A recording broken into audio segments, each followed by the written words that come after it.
కథ యొక్క మూలానికి వెళ్తే అది వేరేదండి. దానికి యాక్చువల్లీ జీరోకి సంబంధం లేదు ఆనెస్ట్‌లీ. రైట్. కథ మూలానికి వెళ్తే వెనక్కిలా ఆలోచిస్తే ఎక్కడ స్టార్ట్ అయిందంటే, నాకు రాజమౌళి గారు అంటే చాలా హ్యూజ్ రెస్పెక్ట్. ఓకే, ఆయన ఫాలో అవుతూ ఉంటా. అంటే ఆయన ఇంటర్వ్యూలు చూడడం కానీ, లేకపోతే ఆయన ఎక్కడికైనా వెళ్తే కొంచెం ఫాలో అవడం కానీ అలా చేస్తూ ఉంటా. I have huge respect for him in this generation film makers. ఆయన ఏదో ఒక ఇంటర్వ్యూలో ఈ had this thought of, okay మన ఇతిహాసాల్లోనే చాలా కథలు ఉన్నాయి, I will try to give it a new spin అని చెప్తా. కర్ణుడిని పాండవుల్లో పెడితే ఎలా ఉంటుంది, లేకపోతే ఇలా ఏదో చెప్తున్నాయి. కృష్ణుడు కౌరవుల తరపున ఉంటే ఎలా ఉంటుంది, దట్స్ వేర్ ఒక కొత్త స్టోరీ వస్తుంది. సో అది విన్నాము. తర్వాత ఇట్స్ లైక్ అండర్ కరెంట్లో ఎక్కడో ఆ థాట్ నడుస్తూ ఉంటుంది. అలా ఒక స్పిన్ చేద్దాం అనుకున్నప్పుడు ఒక థాట్ అనమాట. బేసిక్గా సీతారాములకి లవకుశుల పిల్లలు కదా, సో లవకుశుల్ని వాళ్ళిద్దరూ కలిసి ఎప్పుడు పెంచలేదు. మనం గమనిస్తే మన ఇతిహాసం ప్రకారం చూసుకుంటే లవకుశులు వాల్మీకి ఆశ్రమంలో పుట్టారు. ఆవిడ పెంచినంత కాలం రాముల వారు రాజ్యంలో ఉన్నారు. రాముల వారికి ఆమె అప్పగించి సీతమ్మ వారు తల్లి దగ్గరికి వెళ్ళిపోయారు, ఆ భూమాత దగ్గరికి వెళ్ళిపోయారు. సో మనం చూస్తే లవకుశుల జీవితంలో సీతారాముల దగ్గర కలిసి ఎప్పుడు పెరగలేదు. ఈ పాయింట్ చాలా గ్రేట్ పాయింట్ అండి. నేను ఎన్నిసార్లు చూసినా ఈ పాయింట్ ఎవరు క్యాచ్ చేయలేదేమో అనిపిస్తుంది. సో సీతారాముల దగ్గర కలిసి ఎప్పుడు పెరగలేదు. సో అలాంటి ఒక సీతారాముల లాంటి జంట దగ్గర లవకుశులు లాంటి ఇద్దరు పిల్లలు పెరిగితే వాళ్ళిద్దరి మధ్య అనుబంధం ఎలా ఉంటది అన్నది story idea. Amazing to start with. ఆ తర్వాత ఇంకా పిల్లలు ఉన్నప్పుడు వాళ్ళకి వచ్చే అతిపెద్ద కష్టాల్లో ఏంటి ఏంటి ఏంటి అని వెతుక్కుంటూ ఉంటే then maths came in to picture, then everything fallen in to place. Drama చెప్పడానికి మ్యాథ్స్ అనేది ఒక ప్లాట్ఫామ్. అంటే ఇప్పుడు మనం బాగ్మిల్క బాగ్ లాంటి కథ చెప్తే వాడు పరిగెడతాడని అందరికీ తెలుసు. అలా అని చెప్పి ఫస్ట్ నుంచి లాస్ట్ వరకు వాడి పరుగు చూపిస్తా ఉంటే కుదరదు, బోర్ కొడుతుంది. సో ఆ మ్యాథ్స్ అన్నది ఒక ప్లాట్ఫామ్. అక్కడ పరుగు ఎలాగో ఇక్కడ మ్యాథ్స్ అన్నది ఒక ప్లాట్ఫామ్. కానీ it's more of that relationships. ఆ సీతారాముల మధ్య ఆ పిల్లోడికి వచ్చే కష్టం, అప్పుడు రాములు వారు ఎలా రెస్పాండ్ అయ్యి ఉండొచ్చు, సీతమ్మ వారు ఎలా రెస్పాండ్ అయ్యి ఉండొచ్చు, అలా అనమాట. సినిమా చూసిన తర్వాత ఫస్ట్ చూస్తున్నప్పుడు ఫస్ట్ ఫీలింగ్ ఏంటో చెప్పనా సార్ మీకు? చెప్పండి. నేను మంచి పేరెంట్ని కాదేమో అనిపించింది. సీరియస్లీ. నిజ జీవితంలో మీరు సినిమాలో ఎంత డిఫరెంట్గా చూపించారంటే సిచ్యువేషన్స్ని, నిజ జీవితంలో పిల్లల్ని కసురుకోకుండా, కోప్పడకుండా, తిట్టకుండా, కొట్టకుండా అసలు అవ్వదు. అలా ఉండేవాళ్ళని నేను చేతిలో దండం పెడతాను. ఎందుకంటే ఫర్ ఎగ్జాంపుల్ పాతకాలంలో ఒక 20 ఏళ్ల క్రితం 30 ఏళ్ల క్రితం విమెన్ ఉద్యోగాలు చేయలే, పర్సంటేజ్ వైజ్ వెరీ లెస్. అవునండి, అవును. ఒకవేళ చేసిన ఇంట్లో స్టిచ్చింగ్ అనో లేకపోతే ఇంటికి రిలేట్ అయ్యే ఇంటికి సంబంధించే పనులు చేసుకున్నారు తప్ప ఇంటికి గంటల తరబడి దూరంగా, పిల్లలకి హస్బెండ్కి గంటల తరబడి దూరంగా ఉన్న ఉద్యోగాలు ఒక 25 ఏళ్ల క్రితం లేవు. ఈ యంగర్ జనరేషన్ అంతా ఉద్యోగాలు ఆల్మోస్ట్ 90% అబౌవ్ ఉద్యోగాలు చేస్తున్నారు. ఇలాంటి సిచ్యువేషన్లో ఆఫీస్లో టెన్షన్స్, పొద్దున హడావిడిగా వంట చేయడాలు, ఇంట్లో పనులు అన్నీ చూసేసుకుని మళ్ళీ సాయంత్రం ఇంటికి వెళ్ళేప్పటికీ వాళ్ళకి హోంవర్క్లు చేయించడానికో, ఓపిక్గా మాట్లాడడానికో, కథలు చెప్పడానికో, న్యూక్లియర్ ఫ్యామిలీస్ అయిపోయి వెనకాతలు ఎవరు పెద్దవాళ్ళు లేకపోవడం, వాళ్ళు ఉండమన్నా వాళ్ళు ఇక్కడ అడ్జస్ట్ అయ్యే పరిస్థితి లేదు, రమ్మన్నా మేము అక్కడికి వెళ్దామంటే మాకు వెళ్ళే అవకాశం లేదు. ఇంత వర్స్ సినారియోలో ఆ సినిమా చూసిన తర్వాత చాలా గిల్టీ కాన్షియస్ అయిపోయాను. నేను ఈ విషయం థామస్తో నేను మాట్లాడలేదు యాక్చువల్లీ, ఎందుకంటే యాజ్ ఎ డైరెక్టర్ మీతో మాట్లాడడం కరెక్ట్ అనిపించి నేను సెగ్రిగేట్ చేసుకున్నాను పాయింట్స్. ఇక్కడి నుంచి ఇక్కడికి మేబీ, ఇక్కడి నుంచి ఇక్కడికి తను వేను. సో ఎందుకంటే మూవీ ఒకటే, ఇక్కడ అడగాల్సిన పాయింట్స్ అక్కడ అడిగినా నాకు కరెక్ట్ ఆన్సర్ రాదు, అక్కడ అడగాల్సినవి మీ దగ్గర అడిగినా ఉపయోగం లేదు.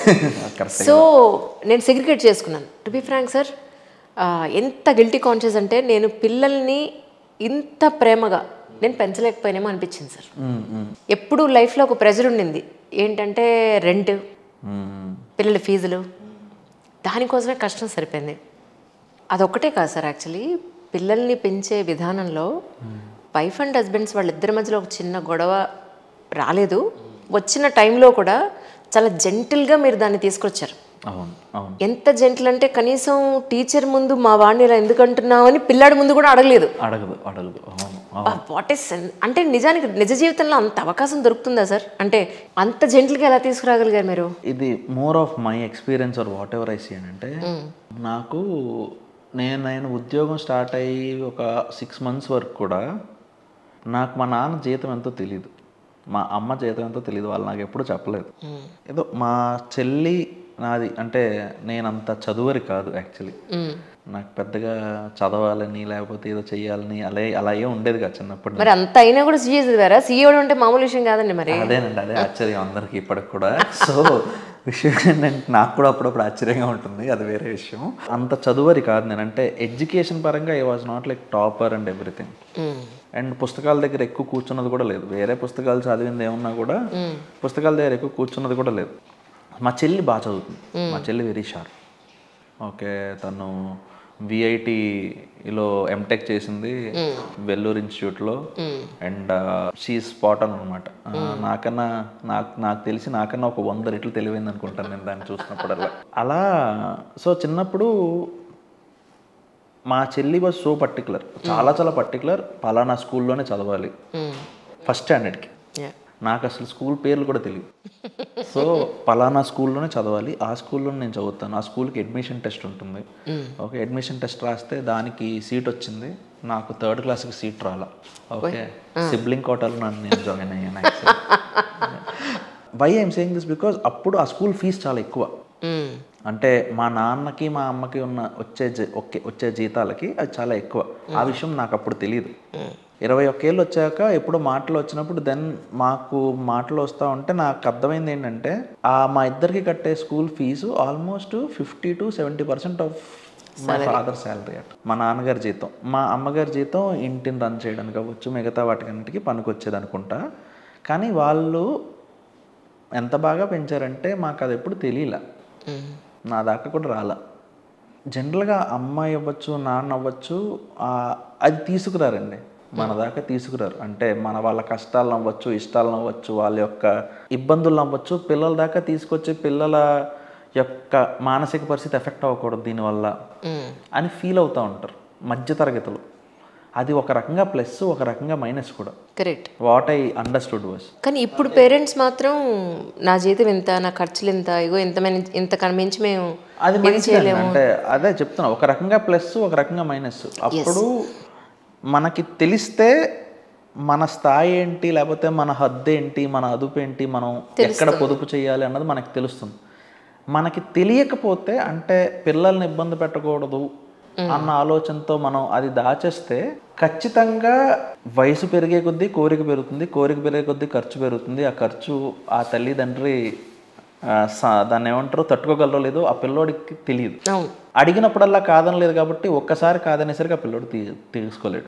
మన సినిమాలో కూడా ప్రసాద్ అనేవాడు చిన్నప్పటి నుంచి 4 కొట్టుంటే వాడు అక్కడ ఇంటర్వెల్లో కొడితే వాడు పారిపోయేవాడు కదా, వాడికి అలవాటు అయిపోయాడు. జస్ట్ చెప్తున్నా, నాన్న ముట్టుకునేది ముద్దు పెట్టుకోవడానికి అని చెప్పి బాగా బుజ్జగించడం వల్ల, అంటే కొట్టడం కరెక్టా కాదా అన్నది నేను ఇక్కడ మాట్లాడట్లేదు. కానీ అంత అల్లారు ముద్దుగా పెంచినప్పుడు వాడిని చాలా సక్రమంగా పెంచారు, పద్ధతిగా పెంచారు, 100కి 100 పళ్ళు. కానీ విషయం ఏంటంటే వాడు తీసుకోలేడు. అంటే వాడికి సడన్ సర్ప్రైజ్ అయిపోద్ది. సడన్గా అంటే అదేమైపోద్ది అంటే సడన్ లో ఇచ్చేస్తుంది అనమాట.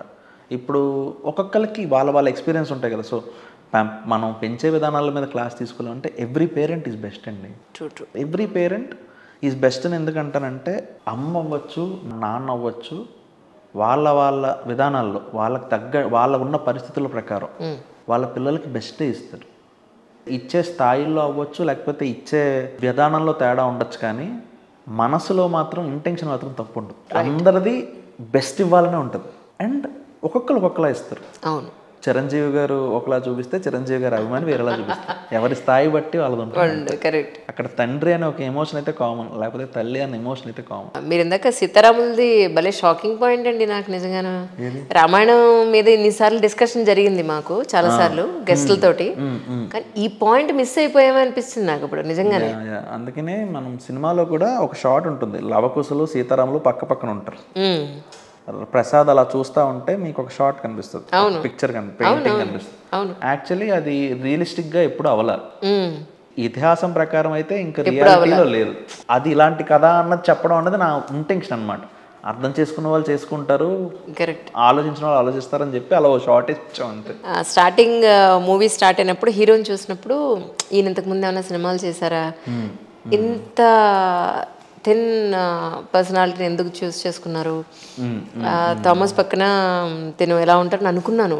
ఫస్ట్ స్టార్టింగ్లో సినిమా చూసే కొద్దీ అసలు అదొక ఫ్యామిలీ కదా, అంత చక్కగా సెట్ అయిపోయింది కదా, ఇంకేంటి అలా ఆలోచించంటే అనే థాట్ ప్రాసెస్కి వచ్చేసాను నేను. అదేనండి. అంటే అంత సెట్ అయిపోయింది అంతా అక్కడ. అవును. వై రాయలసీమ యాక్సెంట్ అండి? రాయలసీమ యాక్సెంట్ అని చెప్పలేను కానీ వై తిరుపతి అన్నది చెప్పగలను నేను. Yeah please. వై తిరుపతి అన్నది ఇట్స్ స్టోరీ చాయిస్ అండి. కథని మనం ఏ నేపథ్యంలో చెప్తున్నాం అన్నది చాలా ముఖ్యమైనది. మీరే అన్నారు కదా ఇందాకలా, నేను ఇలాంటి సినిమా చూసి చాలా కాలమైంది అంటే, ఇంత హృదయంగా ఉన్న సినిమా చూసి చాలా కాలమైంది, ఇంత సున్నితంగా ఎమోషన్స్ ఉంటాయి. యాక్చువల్లీ మన యొక్క సినిమా భాషలో చెప్పాలంటే కమర్షియల్ బీట్స్ ఉంటాయి, అన్నీ ఉంటాయి. కానీ మ్యాటర్ అంటే కొంచెం సున్నితంగా, కొంచెం హృదయంగా చెప్పి చాలా కాలమైంది. ఓకే, ప్రేక్షకులు కూడా చూసి చాలా కాలమై ఉంటుంది. నేను కూడా ప్రేక్షకుల్లో ఉన్నాయిగా, నాకు కూడా చాలా కాలం ఉంటుంది. అంటే సో నాకు ప్రేక్షకుడి మైండ్ని ఇమీడియట్గా ఈజీగా నేను ప్రిపేర్ చేయగలగాలి. నేను ఇదే కథని హైదరాబాద్ దగ్గర ఒక దగ్గర ఎక్కడో పెట్టామనుకోండి, ఏ వికారాబాద్ దగ్గర పెట్టామనుకున్నాం, స్టిల్ ఇట్స్ ఓకే, ఏం ప్రాబ్లం లేదు, కథకి ఏం ఇబ్బంది ఉండదు. ప్రసాద్ సరస్వతి లాంటి కుటుంబం ఎక్కడైనా ఉండదు.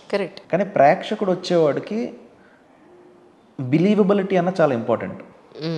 మనకు కూడా అవ్వచ్చు బిలీవబిలిటీ అన్నది చాలా చాలా, అంటే నమ్మగలగాలి ఆ కుటుంబం ఇలా ఉండొచ్చు, ఆ కుటుంబం అన్నది నమ్మగలగాలి. ఈ కథకి ఆ దైవత్వం, ఒక దివ్యత్వం అవసరం. తిరుపతి అన్న వెంటనే మనకు వెంకన్న స్వామి గుర్తొస్తాడు. ఎప్పుడైతే వెంకన్న స్వామి గుర్తొస్తాడో మనకు భక్తిభావం వస్తుంది. ఆ భక్తిభావం వచ్చినప్పుడు ఒరే తిరుపతిలో కదా అంటే కథ కన్నా ముందు వెంకన్న స్వామి గుర్తొస్తుంది. సో ఆడిటోరియంలోకి అడుగు పెట్టినప్పుడే ఆ చిన్న తెలియని ఒక శాంటిటీ ఉంటుంది థాట్లో. కరెక్ట్. ఆ ప్యూరిటీ ఆఫ్ థాట్ వల్ల ఆ పాత్రలన్నీ చాలా చాలా నమ్మసక్యంగా ఉంటాయి. అంతే ప్యూరిటీ ఉన్న ఫ్యామిలీని చూపించారు మీరు. అది నమ్మసక్యంగా ఉంటాయి. అండ్ మనకి తెలియకుండానే టెంపుల్ టౌన్ అనేసరికి ఒక చిన్న వైబ్ ఉంటుంది. టెంపుల్ టౌన్లో మేబీ మనుషుల్లో ఉంటారేమో. ఓకే, మనం తిరుమల వెళ్ళి అలా వచ్చేస్తుంటాం కదా. సో మనకి తెలియకుండానే తిరుపతిలో వెంకన్న స్వామి దగ్గరే ఉంటారు కాబట్టి అలా ఉంటారేమో అని చిన్న ఒక ఏదైతే బిలీవబిలిటీ ఉంటుందో అది చాలా చాలా వాల్యూ ఎడిషన్ అనమాట కథకి. అది అంతే, దట్స్ ద మేజర్ రీజన్ అండి. ఎప్పుడైనా కూడా నేపథ్యం అన్నది చాలా ముఖ్యం.